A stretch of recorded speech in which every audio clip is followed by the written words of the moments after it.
बिस्मिल्लाहिर्रहमानिर्रहीम, अस्सलाम वालेकुम। बचपन में जब हम कार्टून देखा करते थे तो अक्सर कई कार्टून्स में एक सीन बहुत ज़्यादा नज़र आता था कि बड़ा सा पानी का टैंक है और अचानक उसमें सुराख हो जाता है और पानी लीक करना शुरू हो जाता है। तो जो कार्टून कैरेक्टर है वो उसमें कहीं उंगली दे देता है कि जी यहाँ से पानी आना रुक जाए, फिर दूसरी तरफ से टैंक लीक हो जाता है, फिर वो वहाँ उंगली रखता है। इस तरह करते करते कोई जगह नहीं बचती कि वो सारी उंगलियाँ उसकी इस्तेमाल हो रही होती हैं, हत्ता के पाँव की उंगलियाँ भी वो उसी टैंक में पानी की लीकेज को रोकने के लिए इस्तेमाल करता है। अब हमारी हुकूमत का इस वक्त नून लीग का, शरीफ ख़ानदान का यही हाल हो चुका है, बल्कि तमाम उंगलियां भी ये जो अब एक हुकूमती टैंक है इसमें जो कहीं ना कहीं से सुराख हो जाता है। कभी जनाब जुडिशरी वाला मामला उधर से रोको, कभी मईशत का मामला है इधर आओ, कभी इमरान खान को दबाओ, नया केस बनाओ, कभी अवाम को दबाओ, कभी फिर अवाम सड़कों पर आ गया। अब ये मसला बन गया है। अब तो हाल ये है कि हाथ पाँव की सब उंगलियाँ भी और अब तो सर भी ये कोशिश कर रहे हैं कि ये जो टैंक है इसमें जो लीकेज है इसको रोका जा सके। लेकिन असल में जब नीयत ही ठीक नहीं होगी, सलाहियत नहीं होगी, जब आप चोरी करेंगे, डाका डालेंगे मैंडेट पर, तो आप जितनी मर्जी कोशिश कर लें लीकेज फिर होती रहेगी क्योंकि लोग आपके साथ नहीं है। अब हो ये रहा है कि इनका वोट बैंक भी खत्म हो रहा है। लेटेस्ट खबर सुनिए कि मियां नवाज शरीफ साहब के दिल में फिर अरमान जाग रहे हैं फिर वजीर आजम बनने के। और वो जो था मुल्क को नवाज दो, वो जो करोड़ों के इश्तिहार थे, आपने कल की छुट्टी जो देखा, जो अचानक छुट्टी हुई जिससे मुल्क को अरब रुपए का नुकसान हुआ, अरब रुपए का। हमारे माशियात ये बात कर रहे हैं कि कम से कम ऐसी छुट्टी की सूरत में जहां आपने स्कूल्स, कारोबारी मराकज़, बैंक्स, स्टॉक एक्सचेंज, अदालतें, हर चीज़ बंद कर दी आपने, और तो उसमें 100 अरब रुपए से ज़्यादा का GDP के लिहाज से नुकसान होता है मुल्क की पैदावार को। लेकिन यह भी कहा जा रहा है कि इस सारे मामले में 1.1 अरब डॉलर से लेकर 1.5 अरब डॉलर का भी मुल्क की मईशत को नुकसान होता है। और इससे बढ़कर यह कि जब अचानक छुट्टी करते हैं तो फिर इससे भी ज़्यादा नुकसान होता है। तो ये जो छुट्टी थी ये थी मियां नवाज शरीफ साहब की रीलॉन्चिंग। नईम अशरफ भट्ट साहब की खबर है कि मियां नवाज शरीफ साहब को अब फिर शौक चुके चढ़ा है कि मैं फिर वज़ीर आज़म बनूं। तो कुछ लोगों ने मशवरा दिया, यही होता ना, बैठक करवाई जाती है, बैठे हुए लोग, और पहले इस्लामाबाद से कहलवाया गया, फिर अब यहाँ भी कुछ लोग कह रहे हैं जी मियाँ साहब भी दोबारा वज़ीर आज़म बनेंगे तो बेहतर हो जाएगा। ये सब तबाही इसलिए हो रही है कि शहबाज शरीफ वज़ीर आज़म हैं, खुद नवाज शरीफ नहीं है। जबकि राना सनाउल्लाह कहते हैं कि सारे पंजाब के और विफाक के फैसले नवाज शरीफ की मुशावरत से होते हैं। अभी आप देखिए बजट इजलास जो है वो पहले यहाँ जाती उमरा में रायमंड में बुलाया जा रहा है। नवाज शरीफ साहब पहले बजट की सदारत करेंगे और उसके बाद बाकी चीज़ें होंगी। तो यहाँ तक तो हालात हैं, लेकिन उसके बावजूद खुद बनना, खुद सैल्यूट सहना, खुद प्राइम मिनिस्टर हाउस में रहना, हालांकि कोई उनका जाती उमरा का रायमंड महल्लात जो हैं वो भी कम नहीं हैं, लेकिन फिर भी तो वो एक अलग चस्का है। तो अब उस पर जनाब हुआ यह है कि एक मीटिंग जहां पर कुछ गैर मुल्की अहम शख्सियात भी थीं, वहां भी ये बात हुई है कि दोबारा नवाज शरीफ साहब वज़ीर आज़म जी, फिर हालात ठीक हो जाएंगे। अब ये तो नईम अशरफ भट्ट साहब की खबर है, लेकिन नईम अशरफ भट्ट साहब इससे पहले खबर भी दे चुके हैं कि जो डिप्टी प्राइम मिनिस्टर बने हैं इसहाक डार साहब, यानी सारा खानदान है, कहीं ना कहीं तो एडजस्ट होना चाहिए। तो समधी साहब को एडजस्ट किया गया, जिनको इस्टेब्लिशमेंट पसंद भी नहीं करती थी कि जी उन्होंने तबाह की है मईशत, तो उनको वज़ीर ख़ारजा लगाया गया, अब उनको डिप्टी प्राइम मिनिस्टर लगा दिया गया। और कई माशी मामलात जो हैं वो हैंडल कर रहे हैं अभी, प्राइवेटाइजेशन और दीगर सब चीज़ें।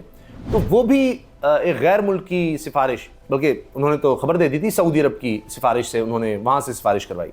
तो क्या अब जो इस्लामाबाद में बैठक हुई गैर मुल्की भी थे जहाँ मियां नवाज शरीफ साहब के अरमान पूरे करने की बात हो रही है, तो क्या वो भी सऊदी अरब वाला मामला था?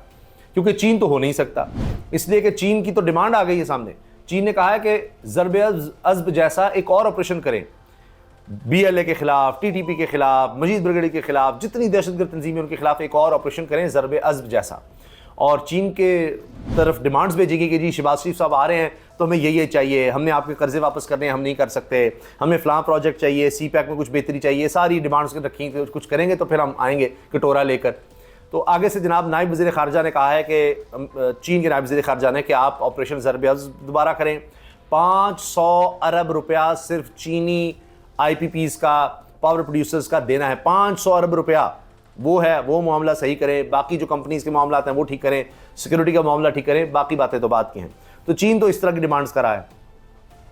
अच्छा, वो जो कहते थे जी हमने कुछ नहीं कर्जे लिए, नवाज शरीफ साहब की तकरीर देख लें 28 मई को। छुट्टी का मकसद सिर्फ ये था कि नवाज शरीफ साहब की रीलॉन्चिंग है, इश्तिहार फिर चलाए गए सरकारी सतह पर, नवाज शरीफ साहब की तस्वीरें भी लाई गई, सारे इलेक्ट्रॉनिक मीडिया को पैसे भी दिए गए इश्तिहार की मद में, अखबारात और वगैरह को जी उनकी तकरीर दिखाएंगे। तकरीर फुसफुसी थी और उसमें कोई नई बात नहीं थी। वो जी हमने तो कभी कर्ज नहीं लिया। भाई 37 अरब डॉलर तो सिर्फ चीन से ले लिए थे आपने अपने दौर में, बाकी तो आप छोड़ दीजिए। इस मुल्क को डुबो दिया आपने कर्जों में, सबसे बड़ा मकरूज अब चीन का हो चुका है पाकिस्तान।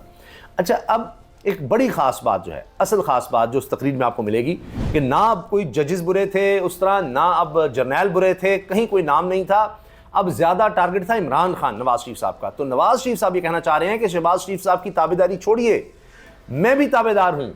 आप शहबाज शरीफ साहब को पसंद करते हैं, को बहुत ताबेदार हैं, तो वो इस्टेब्लिशमेंट को पैगाम दे रहे हैं कि मैं भी उतना ही ताबेदार हूँ, मैं उसका बड़ा भाई हूँ, अब गलती नहीं करूँगा। वो नाम पुराने हो गए जो मैं लेता था, अब आप मेरी तरफ भी तवज्जो दें, अब फिर मुझे बारी दे दें, अब तो मैं भी ताबेदारी करूँगा। ये असल उस तकरीर का मग़ज़ आपको नज़र आएगा।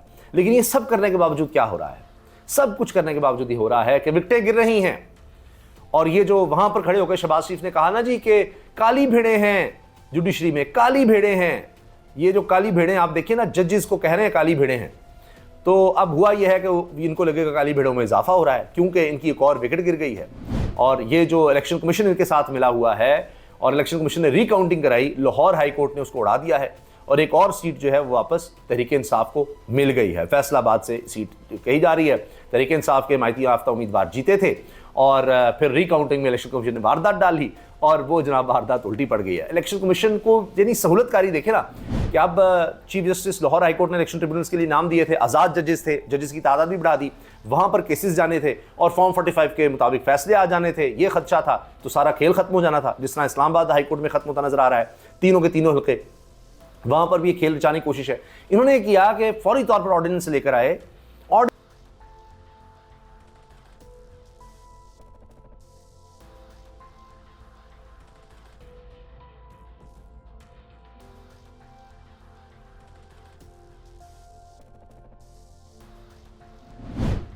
हाई कोर्ट के चीफ जस्टिस नाम देते हैं, इलेक्शन कमीशन का नहीं जी आप हमें सारे नाम दें, हम खुद चुनेंगे उनमें से।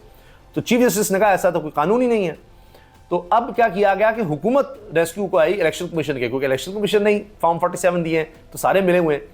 तो उन्होंने ऑर्डिनेंस लेकर आए कि जी इलेक्शन कमीशन के पास इख्तियार है कि वो रिटायर्ड जजेस को तैनात कर सकता है ट्रिब्यूनल के लिए। कमाल है। अब रिटायर्ड जजेस कौन होंगे? वैसे रिटायर्ड जजेस जो नवाज शरीफ को, शहबाज शरीफ को, इनके ख़ानदान को रिलीफ देते हैं और उसके बाद रिटायर हो जाते हैं, फिर उनको इसी तरह गवर्नर लगाओ, फलां लगाओ, उसी रिटायर्ड जज को जनाब अब सहूलतें दो, तो तनख्वाहें और ये और मरात और दोबारा उनको लगा दो। अब लाहौर हाई कोर्ट के जज साहब ने कहा है कि नहीं, ये इख्तियार इलेक्शन कमीशन का है ही नहीं, लिहाजा ऑर्डिनेंस वाला मामला भी हो गया है फारिग, विकेट भी गई, इज्जत रुसवाई, वो सारा तो वो अब शुरू में जो मैंने अर्ज़ किया ना, वो टैंक वाली बात याद रखिएगा, ये पानी लीक हो रहा है, तो विकेट भी गिर गई, ऑर्डिनेंस वाला मामला भी पकड़ा गया और इसके साथ साथ जनाब अब इनका मजाक उड़ रहा है। मजाक ये ऐसे ही नहीं कहा जा रहा कि इनकी सियासत वेंटिलेटर पर है। आप अंदाज़ा लगाइए कि इनके साथ हो ये रहा है कि अब जो लापता शायर अहमद फराद वाला मामला था, जिसमें हामिद मीर साहब भी अदालती मुआविन हैं, उसमें अब जो पुलिस ने कहानी घड़ी है, ओ हो, उस पर साकिब बिश्री साहब ने क्या खूबसूरत तबसरा किया। वो कहते हैं हम खबर दिल दिमाग ज़रा थाम कर पढ़ें। 14 मई को इस्लामाबाद से लापता होने वाले शायर अहमद फराद 29 मई को कैसे सामने आए, 15 दिन बाद कैसे सामने आए। आज़ाद कश्मीर पुलिस की लिखी कहानी FIR का मतन पढ़े। FIR में जो लिखा हुआ है कि क्या हुआ, अहमद फराद कैसे सामने आ गया, 15 दिन से लापता था।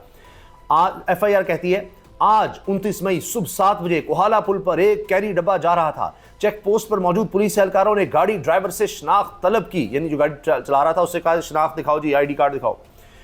तो इस गाड़ी में मौजूद एक शख्स, जिसका नाम बाद में फरहाद अली शाह मालूम हुआ, इसने एहलकारों के साथ बदतमीजी की, तल्ख कलामी की, इसलिए इस पर कार्य सरकार में मुदाखलत का मुकदमा दर्ज किया जाता है। यह भी मालूम हुआ है वो रावलपिंडी से कश्मीर अपने गांव जा रहे थे। FIR का ये मतन है जी। ऐसे लगेगा किसी अंग्रेज दौर में ना किसी के बारे में लिखा हुआ है, कोई आज़ादी की तहरीक चला रहा था और वो शख्स जो है पकड़ा है और उसके हवाले से ये FIR सामने आई है। तो आप अंदाज़ा लगाइए। अच्छा, अब जनाब लाहौर हाई कोर्ट ने फैसला दिया, उसका अहम हिस्सा है, जब तक चीफ जस्टिस खुद भिजवाए गए नामों की फहरिस्त वापस नहीं लेते, इलेक्शन कमीशन कोई और ट्रिब्यूनल तश्कील नहीं दे सकता। तो जो नाम है वही चलेंगे।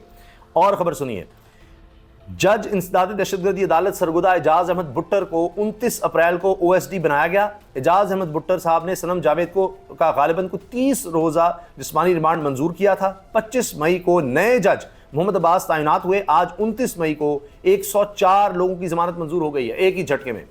अबूजर सलमान न्याजी कहते हैं कि मियाँ वाली में अब बड़े पैमाने पर, जो इमरान खान साहब का आबाई हल्का भी कहा जाता है, वहाँ पर जनाब 115 तक लोगों की ज़मानत हुई है, तो रिहाइयाँ हो रही हैं। ये आप देखिए। तो इसके साथ जनाब इमरान खान ने पंजाब हुकूमत की जानिब से संगीन केसेस की मंजूरी का इकदाम लाहौर हाईकोर्ट में चैलेंज कर दिया। पंजाब काबीना का इकदाम आइन के आर्टिकल 10 की खिलाफ वर्जी है। लतीफ़ कोसा के जरिए दायर की गई दरखास्त का मतन। अब ये भी अगर जिनको शहबाज शरीफ साहब कह रहे हैं जी काली भेड़े हैं, अगर उन जजेस के पास चला गया मामला तो ये क्या करेंगे। इसलिए इनकी चीखें निकल रही हैं कि जजेस आज़ाद क्यों हो रहे हैं, ये हमारी गुलामी क्यों नहीं कर रहे। तो जो जज गुलामी नहीं कर रहा वो काली भेड़ है, ये असल मसला है। अब देखिए ना बाबर सत्तार साहब क्या कह रहे हैं। वो कहते हैं टेलीकॉम कंपनीज को शहरियों की निगरानी के लिए फ़ोन कॉल डाटा रिकॉर्डिंग से रोकने का हुक्म जारी कर दिया है। इन टेलीकॉम कंपनीज शहरियों की निगरानी के लिए फ़ोन कॉल डाटा रिकॉर्डिंग से रोक दिया है कि जी अगर किया किसी के कहने पर तो ये गैर कानूनी होगा, कानून इसकी इजाज़त नहीं देता। अब मरीम नवाज साहिबा का क्या बनेगा। वो तो ऑडियो वीडियोज़ दोनों बाप बेटी कहते हैं हमारे पास वीडियोज़ हैं। अभी नवाज शरीफ साहब ने कहा जी मेरे पास जज की वीडियो है, ऑडियो है, मेरे पास फलाने की भी ऑडियो वीडियो है। तो ये लोग क्या करेंगे इसके बाद। अच्छा, हत्ता के जनाब नियो न्यूज़ भी लिख रहा है वफाकी हुकूमत ने 15 रोज़ बाद, वफाकी हुकूमत ने, यानी इल्ज़ाम सबको पता है किस पे लगाना है, वफाकी हुकूमत ने 15 रोज़ बाद लापता शायर अहमद फराद की आज़ाद कश्मीर पुलिस की तहवील में गिरफ्तारी जाहिर कर दी। ये वफाकी हुकूमत 15 दिन के बाद ये काम कर रही है। तो इसी से आप अंदाज़ा लगाइए क्या हो रहा है। अच्छा जी, इसके बाद ये मैं आपसे अर्ज़ कर दूँ कि ये है जी NA 97 फैसलाबाद वोटों की गिनती दूसरी दफा करने से मुतालिक इलेक्शन कमीशन का फैसला कलअदम करार। जस्टिस शम्स महमूद मिर्ज़ा ने सुन्नी इत्तेहाद कौंसिल के सादुल्ला की दरखास्त मंजूर कर ली। यानी सादुल्ला जो तहरीक इंसाफ के हैं हिमायत याफ्ता, एक मरतबा नताइज मुरतब करने के इलेक्शन कमीशन दोबारा वोटों की गिनती का हुक्म नहीं दे सकता, जस्टिस शम्स महमूद मिर्ज़ा। तो जनाब ये अब इस तरह से लाहौर हाईकोर्ट ने नून लीग की एक अहम विकेट उड़ा दी है। तो अब ये भी जज साहब जो है ना, शायद शहबाज शरीफ साहब की नज़र में ये भी काली भेड़ कहलाए जाएंगे। फिर जनाब तहरीक इंसाफ ने बल्ले की वापसी के लिए भी लाहौर हाईकोर्ट में दरखास्त दायर कर दी है। तो अब वो इस्लामाबाद हाईकोर्ट शायद पीछे रह गई है, लाहौर हाईकोर्ट और चीफ जस्टिस लाहौर हाईकोर्ट जिस तरह डट गए हैं वो मामला आगे नज़र आ रहा है। तो यहाँ भी अगर इंसाफ हो गया तो फिर तो ऐसे लगेगा शहबाज शरीफ साहब के लिए काली भेड़ों में इजाफा हो रहा है। और वो जो मैं टैंक के कह रहा हूँ ना, वाटर टैंक में सुराख, वो फिर एक और हो जाएगा। तो क्या करेंगे, कहाँ कहाँ उंगली से पानी को रोकेंगे। अच्छा जी, एंटी टेररिज्म कोर्ट अदालत ने आलिया हमजा, सनम जावेद समेत तहरीक इंसाफ के गिरफ्तार 104 मुलजमान की जमानतें मंजूर कर ली।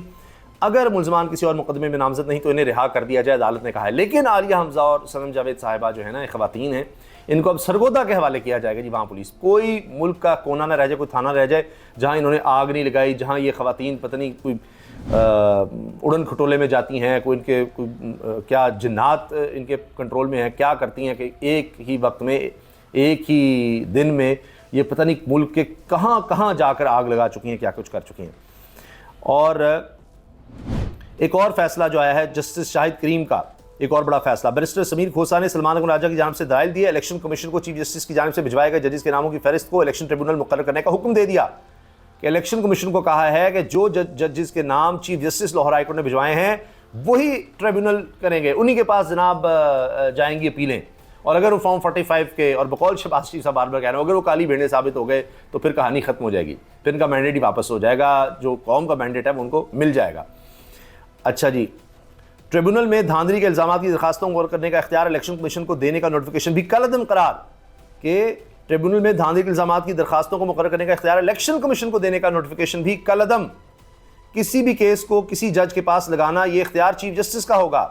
जस्टिस शाहिद करीम का सलमान राजा की दरखास्त पर फैसला, यानी इलेक्शन कमीशन भी नहीं कह सकेगा कि फलां जज फलां के सुनेगा, फलां जज फलां। भाई ये अदालत का इख्तियार है, जुडिशरी का इख्तियार आइन में दर्ज है, इंडिपेंडेंस ऑफ जुडिशरी।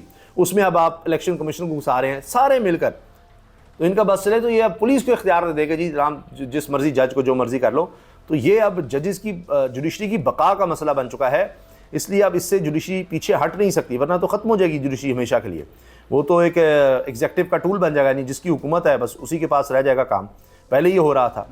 और इसको फवाद हुसैन साहब ने, चौधरी फवाद हुसैन ने भी बड़ा सराहा है इस फैसले को कि जी ये बड़ा ज़बरदस्त फ़ैसला है। तो जनाब ये इस वक्त सूरत हाल है, ये हालात हैं।